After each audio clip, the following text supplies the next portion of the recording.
Oh, sausage. Oh, we're rolling. Welcome back to Tasty's Making It Big. I'm Alvin, and I make large versions of some of America's most beloved foods. And today, we are going to be making a huge version of the classic McDonald's McGriddle. I actually grew up never eating one of these. I was given hash browns and orange juice by my parents because they were healthier, they said. That's definitely not true. You know how much fat is in those things? I'm going to relive my childhood nostalgia, or lack thereof, by making a large McGriddle. Enough said, let's get started. As I've been told, a McGriddle starts with a pancake-like bun, so we're gonna make a giant pancake. This may or may not be the same way that they do make it at the Golden Arches. If they do, let me know. I'm actually curious on how they're made.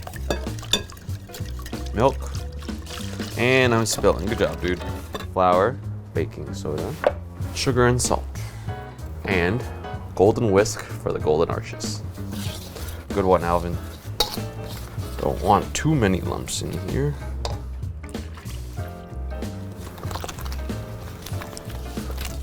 Whew. All right, let's get in this butter. Double whisk, double whisk. It's like rubbing your belly and patting your head. I can do that actually. Good job. I wonder if there's a life scenario in which that'll actually come in handy. I don't know, maybe like Squid Game or something like that. Batter is looking good, nice and battered. And this is going into quite a large pancake pan. It's over there. I'll see you guys like 20 feet from here. So, I forgot to add something. The McGriddle apparently has a lot of syrup infused into the bun.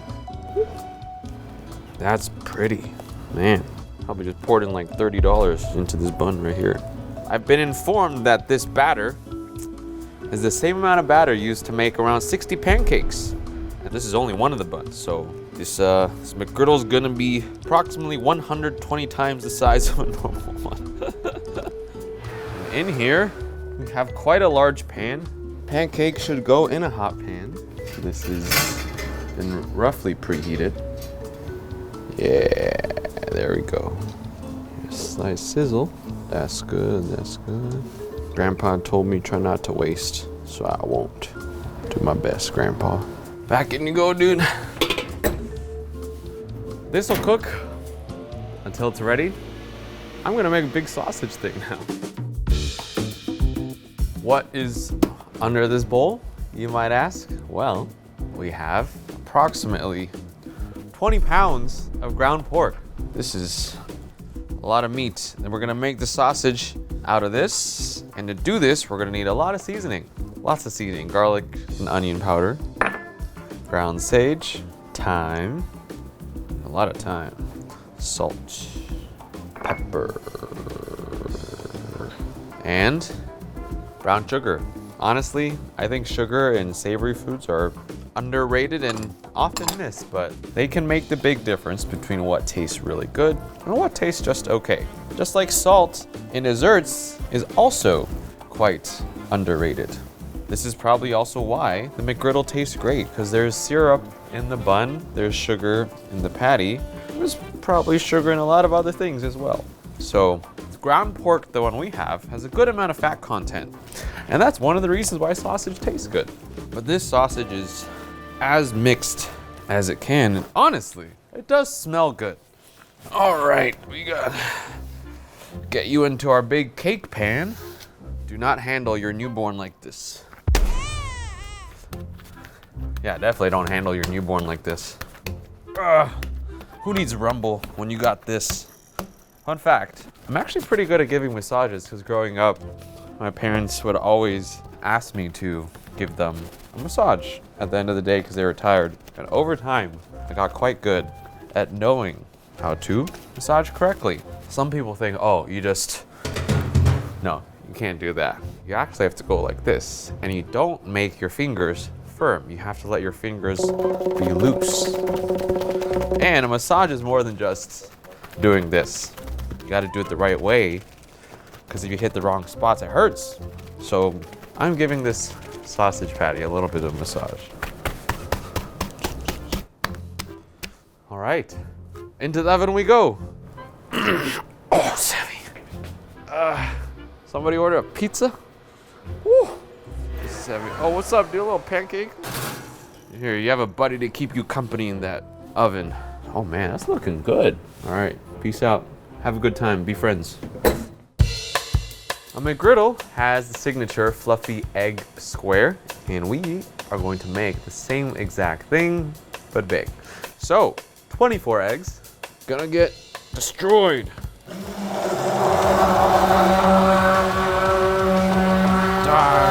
Die, you yolks.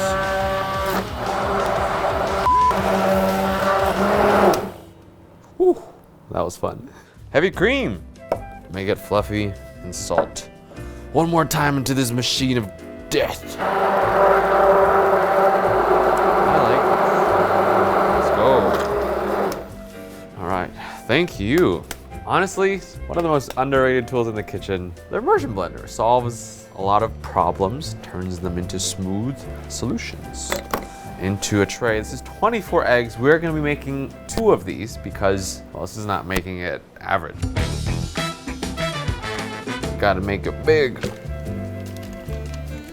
Into some parchment to make my life easier for the removal. Into the oven we go, yet again. So, the fourth and final component that we have for our McGriddle today is the giant cheese slice. It could be easy to throw cheese slices on top of the thing and call it a day, but this isn't, making it lazy. So we're gonna make our own version of an American cheese slice, and that starts with gelatin and milk getting bloomed in here. You might recall this technique being used from the previous season where we made a giant Krabby Patty, and if you did, you would be right. 10 points to you. While the gelatin blooms, we're gonna heat up some milk and some butter. This is a nice glass. Where'd you get this glass? This glass may or may not disappear within the course of the next 3 days. Some butter. In goes the gelatin bloomed mixture. I believe I've seen this method used on other websites and people that are really good with food, such as Serious Eats, J. Kenji Lopez Alt. Really cool technique to make your own American-style cheese with other cheeses, which makes a lot of sense, and I like burgers, so if I wanted to make a fancy burger, I'd probably do this. This is more cheddar than I have in my bank account, but that's okay, we'll talk about that later. Some salt.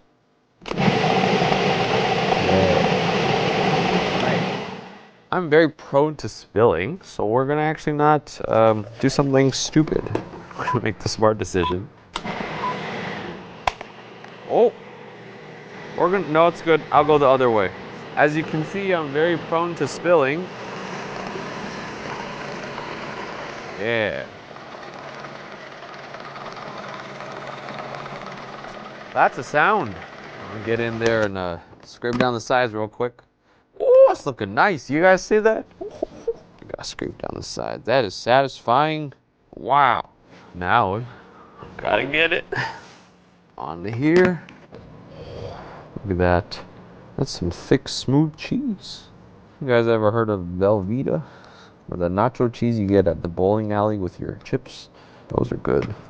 Spread this guy. Ooh. Ooh, that's nice. Ooh, that's nice. I like that a lot. Oh, so smooth. Damn. It's like frosting a cake, but there's no cake. The frosting is cheese. So it's actually not like frosting a cake at all. It's just really satisfying to do. It's also kind of like a race against time because you gotta get it before the cheese starts to set. But it's feeling pretty good. Looking really good. Whew. All right. I'm gonna call it. This is gonna be a large cheese slice. And this is going in to the fridge. Ooh. I think it's time we can build this giant McGriddle. We got a bun. We got a patty. And we have 2 sheets of egg, 2 sheets of cheese, with a little alley from the culinary team, I think it's time we build. Let's see what this bun looks like. Wait, no, it's gonna flip and it's gonna hit me in the face. Here we go. Hold on, my brain can't work right now. Woo! Ooh, that's a nice one. Look at that, it's all shiny and nice. Okay, so this will be our top bun. All right. Oh my crackage, that's all good. So we gotta get our cheese slices out. Let's give a little trim first. Let's get this guy on there. There we go. Now that's a cheese slice.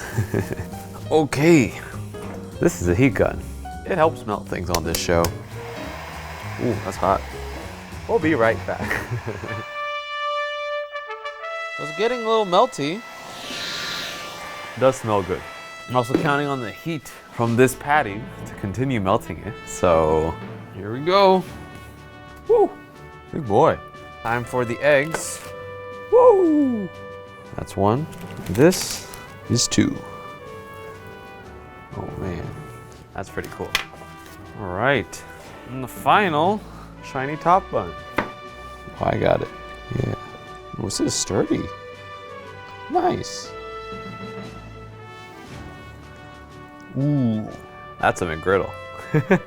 Well, McDonald's seems to have their signature on every single McGriddle.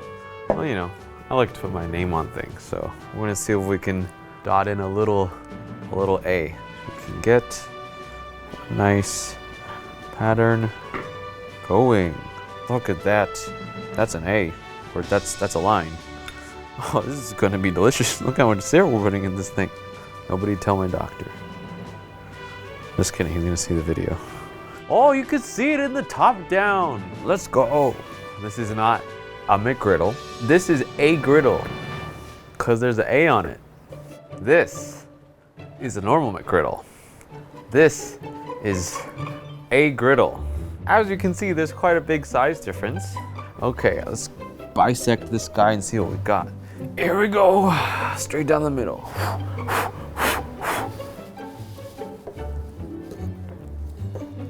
Whew. Oh, heck yeah. Pardon me while I don my protective measures, and here we go. Woo! Now that is a cross section. Got a double egg layer, some nicely cooked sausage, still juicy, and the cheese. That's pretty cool. All right, we'll take a honorary wedge. One slice is bigger than the whole thing. Cheers. Oh my God, I'm gonna have to eat this in like 3 bites to get all the flavor.